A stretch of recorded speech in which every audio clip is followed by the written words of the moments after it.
আসসালামু আলাইকুম। এবিসি আন্তর্জাতিক খবরে আপনাকে স্বাগতম। শুরুতেই সংবাদ শিরোনাম, এরপরেই বিস্তারিত। পুরো মধ্যপ্রাচ্য জুড়ে বাজছে তৃতীয় বিশ্বযুদ্ধের দামামা। আর এরই মধ্যেই আমাদের হাতে এসে পৌঁছেছে গুরুত্বপূর্ণ আন্তর্জাতিক সংবাদ। শুরুতেই শিরোনাম, তুরস্কের সঙ্গে উত্তেজনার মধ্যেই সিরিয়ায় সেনা বাড়ালো যুক্তরাষ্ট্র। এরপরেই জানাবো, ইসরায়েলের বিরুদ্ধে লাখ লাখ ইয়েমেনির বিক্ষোভ, সংগ্রাম চলবে। জানাবো, গাজা যুদ্ধ শুরু হওয়ার পর 500 ইসরায়েলি সেনা কর্মকর্তা চাকরি ছেড়ে চলে গেছে, ইসরায়েলি গণমাধ্যমের তথ্য। এরপরেই জানাবো, সিরিয়ার নতুন ভূমি দখল করা বৃহত্তর ইসরায়েলি প্রতিষ্ঠার অংশ, আনসারুল্লাহ প্রধানের হুঁশিয়ারি। এবং সর্বশেষ জানাবো, ইউক্রেন ইস্যুতে এবার ট্রাম্পের সঙ্গে দেখা করতে চান পুতিন। এতক্ষণ শুনছিলেন সংবাদ শিরোনাম, এবারে বিস্তারিত। তবে তার আগে প্রতিদিনের আপডেট আন্তর্জাতিক সংবাদ সবার আগে পেতে ভিডিওটিতে একটি লাইক দিয়ে চ্যানেলটি সাবস্ক্রাইব করার অনুরোধ রইল। তুরস্কের সঙ্গে উত্তেজনার মধ্যেই সিরিয়ায় সেনা বাড়ালো যুক্তরাষ্ট্র। তুরস্কের সঙ্গে উত্তেজনার মধ্যেই সিরিয়ায় সেনা বাড়িয়েছে যুক্তরাষ্ট্র। দেশটির আগের তুলনায় সিরিয়ায় সেনা সংখ্যা দ্বিগুণ করেছে। আল জাজিরার এক প্রতিবেদনে এই তথ্য জানানো হয়েছে। পেন্টাগন জানিয়েছে, তারা গোপনে সিরিয়ার উত্তর পূর্ব অঞ্চলে সেনার সংখ্যা বাড়িয়েছে। এতদিন প্রায় সিরিয়ায় 900 মার্কিন সেনা ছিল, এখন সেই সংখ্যাটা 2000 হয়েছে বলেও জানিয়েছে পেন্টাগন। মার্কিন কর্মকর্তারা বলেছেন, বিদ্রোহীদের অভিযান শুরুর আগেই যুক্তরাষ্ট্র সেনার সংখ্যা দ্বিগুণ করেছে। তবে ঠিক কবে সেনা বাড়ানো হয়েছে তা নিয়ে কিছুই জানায়নি ওয়াশিংটন। হায়াত তাহরির আল শাম যুক্তরাষ্ট্র ঘোষিত সন্ত্রাসী সংগঠনগুলোর একটি। এমনকি গ্রুপটির প্রধান আহমেদ আল সারা, যিনি আবু মোহাম্মদ জোলানি নামেই বেশি পরিচিত, তার মাথার মূল্য $1 কোটি নির্ধারণ করেছিল যুক্তরাষ্ট্র। অথচ বাশার আল আসাদের পতনের প্রায় সঙ্গে সঙ্গেই ওয়াশিংটন জোলানির সঙ্গে যোগাযোগ করে।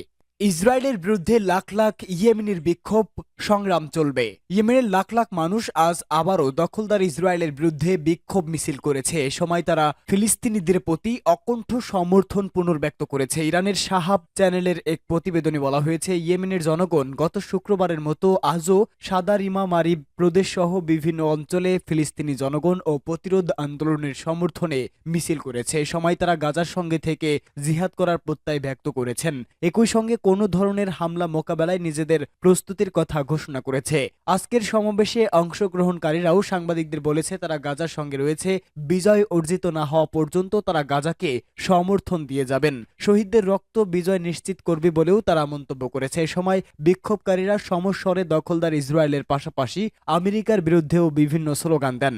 ইয়েমেনের জনগণ প্রথম থেকে গাজার প্রতি সমর্থন দিয়ে আসছে। দেশটির সেনাবাহিনী এ পর্যন্ত গাজা ও লেবাননের প্রতি সমর্থন জানিয়ে দখলদার ইসরায়েল ও তার মিত্রদের বিরুদ্ধে বহু অভিযান পরিচালনা করেছে। ইয়েমেন থেকে ছোড়া বহু ক্ষেপণাস্ত্র ও ড্রোন ইসরায়েলের ভিতরে আঘাত এনেছে। সন্ধ্যায় ইয়েমেনের সশস্ত্র বাহিনীর মুখপাত্র ইয়াহিয়া সারি এক বিবৃতিতে ইহুদিবাদী ইসরায়েলের বিরুদ্ধে দীর্ঘমেয়াদী সংগ্রামের জন্য নিজেদের প্রস্তুতির কথা ঘোষণা করেছেন। তিনি বলেন, তারা গাজা উপত্যকা ও ইয়েমেন রক্ষায় আল্লাহর পথে জিহাদ করতে কুণ্ঠবোধ করবেন না। গাজা যুদ্ধ শুরু হওয়ার পর 500 ইসরায়েলি সেনা কর্মকর্তা চাকরি ছেড়ে গেছে। ফিলিস্তিনের অবরুদ্ধ গাজা উপত্যকায় ইহুদিবাদী ইসরায়েলের গত 14 মাসের বর্বর হামলার সময় অন্তত 5 শতাধিক দখলদার সেনা কর্মকর্তা চাকরি ছেড়ে চলে গেছেন। এতে ইসরায়েলি সামরিক বাহিনী জনবলের সংকটে পড়েছে। ইসরায়েলি গণমাধ্যম হাইয়ুম কয়েকটি সূত্রের বরাত দিয়ে গতকাল বলেছে, সামরিক বাহিনী থেকে কর্মকর্তাদের চলে যাওয়ার এই ধারা অব্যাহত থাকলে 2025 সালে আরও বেশি সংখ্যক কর্মকর্তা চাকরি ছেড়ে চলে যেতে পারে বলে ধারণা করা হচ্ছে। রিপোর্টে বলা হয়েছে, যদিও মাত্র 5 জন লেফটেন্যান্ট কর্নেল নন কমব্যাট পজিশন ছেড়ে চলে গেছে, এই ঘটনা এই ইঙ্গিত দিচ্ছে যে 2025 সালে সব পর্যায়ে চাকরি ছাড়ার প্রবণতা বাড়বে। খবরে আরো বলা হয়েছে, জুনিয়র অফিসারদের মধ্যেও এই সংকট ছড়িয়ে পড়েছে। যুদ্ধক্ষেত্রে তারা দায়িত্ব পালন করছে, তাদের মধ্যে ইউনিট কমান্ডাররা পর্যন্ত তাদের চাকরি অব্যাহত রাখার বিষয়ে প্রশ্ন তুলছে। যখন গাজা উপত্যকায় ইহুদিবাদী ইসরায়েলের হামলা চলছে, তখন সামরিক বাহিনীর শীর্ষ পর্যায়ের কর্মকর্তারা চাকরি ছাড়ার এসব ঘটনায় দখলদার বাহিনীর যুদ্ধ প্রস্তুতিকে হুমকির মুখে ফেলে দিয়েছে।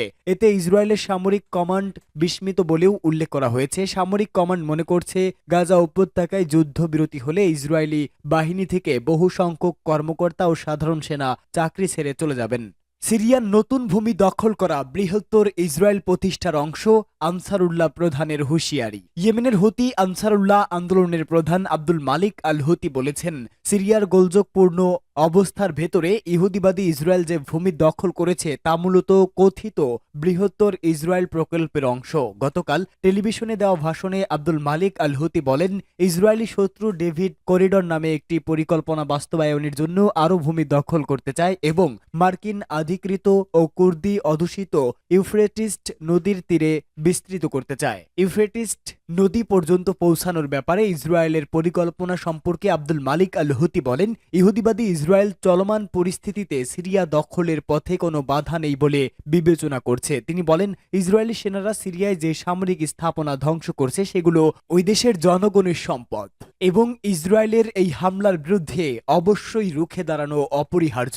ইসরায়েলের চলমান হামলার মুখে সিরিয়ার নতুন শাসক গোষ্ঠী কোনো কিছুই করছে না বলে অভিযোগ করেন আনসারুল্লাহ প্রধান। তিনি বলেন, সিরিয়ার কৌশলগত অস্ত্র এবং সামরিক স্থাপনাগুলো কোনো মতেই রক্ষার চেষ্টা করছে না নতুন সরকার, বরং তারা ইসরায়েলের কাছে এগুলো অরক্ষিত অবস্থায় ছেড়ে দিয়েছে। তিনি হুঁশিয়ারি উচ্চারণ করে বলেন, দক্ষিণ সিরিয়ায় উর্বর ভূমি দখলের চেষ্টা করছে ইহুদিবাদী ইসরায়েল। সিরিয়ায় ইসরায়েলি হামলাকে আত্মরক্ষামূলক পদক্ষেপ হিসাবে অবহিত করার জন্য আমেরিকা এবং তার পশ্চিমা মিত্রদের তীব্র কটাক্ষ করেন আনসারুল্লাহ প্রধান। তিনি পশ্চিমা দেশগুলোর দ্বৈত অবস্থানের সমালোচনা করে বলেন, প্রকৃত আত্মরক্ষার চেষ্টা করছে গাজা এবং লেবাননের জনগণ, অথচ সেগুলোকে সন্ত্রাসী কর্মকাণ্ড বলে আখ্যা দিচ্ছে আমেরিকা।